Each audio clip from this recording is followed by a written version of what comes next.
Animal taxonomy lecture 10 में हम discuss करेंगे सुपर क्लास टेट्रापोडा की क्लास रेप्टिलिया। तो चलिए लेक्चर की शुरुआत करते हैं। लेक्चर की शुरुआत करने से पहले लास्ट लेक्चर में हमने क्लास एम्फीबिया डिस्कस किया था और एम्फीबिया के एग्जाम्पल रिमेनिंग थे। तो सबसे पहले कुछ इंपॉर्टेंट एग्जाम्पल एम्फीबिया क्लास के देख लेते हैं, उसके बाद में हम रेप्टिलिया डिस्कस करेंगे। तो एम्फीबिया का पहला जो एग्जाम्पल है वो है इक्थियोफिश।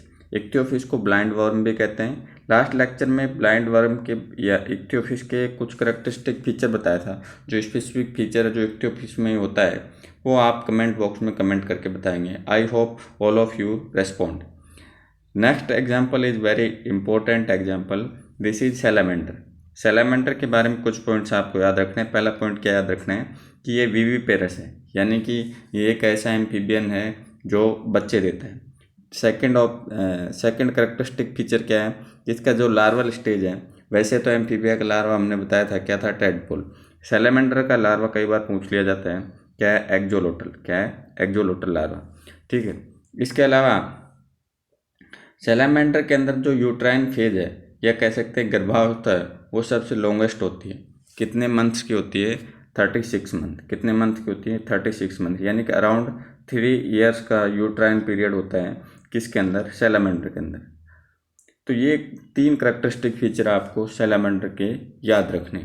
अगला example, this is also very important example. Third example is Amphiuma. कौन सा? एम्फायूमा।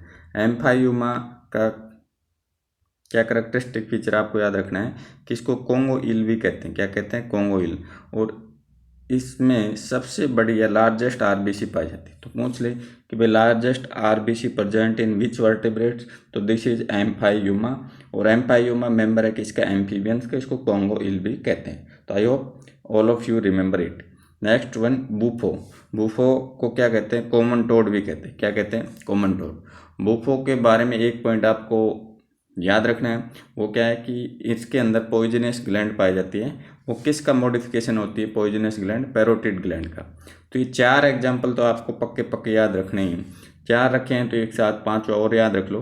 This is Rana tigrina. Rana tigrina का कॉमन नेम क्या है? Indian bullfrog. क्या है? Indian bullfrog. तो 5th एग्जाम्पल क्या है? राना टिग्राना। 6th एग्जाम्पल क्या है? हाइला। हाइला का कॉमन नेम क्या है? Tree frog. क्या है? Tree frog. 7th एग्जाम्पल क्या है? राना गोलियत। 7th एग्जाम्पल क्या है? Rana goliath. Rana goliath is the largest frog. Rana goliath is the largest frog. तो this is few example of class Amphibia. Now we start class Reptilia. Reptilia के बारे में सबसे पहला point, this is very important, multiple times exam में पूछा गया है। This is herpetology. Herpetology term क्या है कि study of Reptilia, study of Reptilia is known as herpetology. Clear. Second point, golden era. Reptilians का गोल्डन एरा कौन से एरा को माना जाता है? Mesozoic era. कौन से एरा को माना जाता है? Mesozoic era. आपको कमेंट बॉक्स में कमेंट करके बताना है कि फिश का गोल्डन एरा कौन सा था और एम्फीबियंस का गोल्डन एरा कौन सा था। फिश का गोल्डन एरा और एम्फीबियंस का गोल्डन एरा कौन सा था। जैसे कि रेप्टिलिया गोल्डन एरा क्या है? Mesozoic. Next important point, first successful terrestrial animal कौन माने जाते हैं? रेप्टिलियंस माने जाते हैं। कौन माने जाते हैं? रेप्टिलियंस। तो माय क्वेश्चन इज कि फर्स्ट टेरेस्ट्रियल एनिमल किसको माना जाता है? फर्स्ट टेरेस्ट्रियल एनिमल किसे माना जाता है? ठीक है। फर्स्ट सक्सेसफुल टेरेस्ट्रियल एनिमल तो कौन से क्लास के मेंबर्स को माना जाता है? रेप्टिलिया के। तो फर्स्ट टेरेस्ट्रियल एनिमल कौन से क्लास के मेंबर्स को माना जाता है? ठीक है। नेक्स्ट, रेप्टिलिया के जो मेंबर हैं वो कैसे होते हैं? कोल्ड ब्लडेड होते हैं, यानी कि इनका बॉडी का टेम्परेचर एनवायरनमेंट के अकॉर्डिंग बदलता रहता है। आपको बताना है कमेंट बॉक्स में कोल्ड ब्लडेड एनिमल्स को और क्या कहते हैं। ठीक है। What is the another name of cold blooded animals. Next one, इनके this is very very important feature, इनकी जो स्किन है वो नॉन ग्लैंडुलर होती है। कई बार मल्टीपल टाइम्स पूछा गया है कि ऐसी कौन सी क्लास है जिसकी स्किन नॉन ग्लैंडुलर होती है, स्किन में कोई ग्लैंड नहीं पाई जाती है। तो दिस इज रेप्टिलिया क्लास। और इसकी स्किन कैसी होती है? कॉर्निफाइड और रफ होती है। कैसी होती है? Cornified and rough. तो I hope this point you will remember. Next one, इस नॉन ग्लैंडुलर स्किन का एक अपवाद है, और वो अपवाद क्या है? लिजार्ड। और लिजार्ड में भी कौन? Mail lizard. मेल लिजार्ड के अंदर फीमोरल ग्लैंड पाई जाती है, कहाँ? स्किन पर। तो आपको याद रखना है कि फीमोरल ग्लैंड किस में प्रेजेंट होती है? मेल लिजार्ड में। ठीक है। अगर बात करें बॉडी की, तो बॉडी इनकी 4 पार्ट में डिवाइड होती है, हेड, नेक, ट्रंक और टेल। आपको बताना है एम्फीबियंस की बॉडी कितने पार्ट्स में डिवाइड होती है? हेड, नेक, ट्रंक और टेल। नेक्स्ट, एक्जोस्केलेटन की बात करें तो एक्जोस्केलेटन बोनी प्लेट या हॉर्नी एपिडर्मल स्केल से बना होता है। इसके अलावा इनकी डिजिट्स हैं वो पैर के अंदर या लिम्स के अंदर कितनी डिजिट्स होती, कितनी होती? 5 होती। ठीक है। तो 5 डिजिट सिचुएशन को क्या कहते हैं? जो हमने शुरू में टेट्रापोडा जब शुरुआत की थी उस टाइम हमने बताया था कि ऐसे एनिमल जिनमें 5 डिजिट होती है तो उनको क्या कहते हैं? तो I hope all of you respond. और इन डिजिट्स पर क्या पाए जाते हैं? क्लॉज पाए। क्या पाए जाते हैं? क्लॉज। नेक्स्ट, कुछ एग्जाम्पल ऐसे हैं जिनके अंदर लिम्स क्या होते हैं? एब्सेंट। और सबसे कॉमन एग्जाम्पल है स्नेक, और सेकेंड एग्जाम्पल है ओफियोसिरस लिजार्ड। ओफियोसिरस लिजार्ड के अंदर भी लिम्स क्या होते हैं? एब्सेंट होते हैं। तो अगर आपसे पूछ ले कि रेप्टिलिया के अंदर किस किस में लिम्स एब्सेंट होते हैं, तो snake and Ophisaurus lizard. Next one, हमने बताया था कि या तो 2 कॉन्डाइल होते हैं स्कल में, स्कल के बेस पर, या 1 कॉन्डाइल होते हैं। रेप्टिलिया के स्कल में कितने कॉन्डाइल? 1 कॉन्डाइल। तो इस सिचुएशन को क्या कहते हैं? मोनोकॉन्डाइलर। एम्फीबियंस के अंदर कैसी सिचुएशन होती है? You will tell me in comment box. Next one, अगर रेस्पायरेशन की बात करें तो रेस्पायरेशन किसके थ्रू होता है? लंग्स के थ्रू होता है। लेकिन एक ऑर्डर रेप्टिलिया का ऐसा है जिसके अंदर रेस्पायरेशन क्लोएका के थ्रू होता है, यानी कि क्लोइकल रेस्पायरेशन होता है, और वो ऑर्डर का नाम क्या है? चिलोनिया।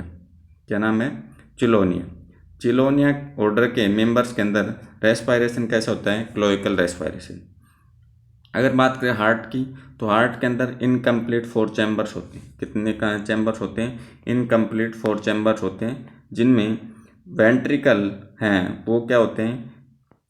इनकम्प्लीट होते हैं। वेंट्रिकल्स इनकम्प्लीट होते हैं और ओरिकल वेल डेवलप्ड और कंप्लीट होते हैं। तो इनकम्प्लीट हार्ट के अंदर ओरिकल तो क्या होते हैं? कंप्लीट होते हैं, और वेंट्रिकल क्या होते हैं? इनकम्प्लीट होते हैं। लेकिन क्रोकोडाइल के अंदर आपको पता है, ये आपको मेमोराइज रखना है, बार बार पूछा जाता है कि ऐसा कौन सा रेप्टिलियन ऑर्गेनिज्म एनिमल है जिसके अंदर 4 चैम्बर हार्ट होता है, तो दिस इज क्रोकोडाइल। आरबीसी की बात करें तो आरबीसी रेप्टिलियंस की न्यूक्लिएटेड होती है। इसके अलावा this is also characteristic feature कि ये कैसे होते हैं? यूरिकोटैलिक होते हैं, यानी कि एक्सक्रिएशन में कौन सा मटेरियल एक्सक्रिएट करते हैं? Uric acid. Not ureotelic, mention it, uricotelic not ureotelic. ठीक है।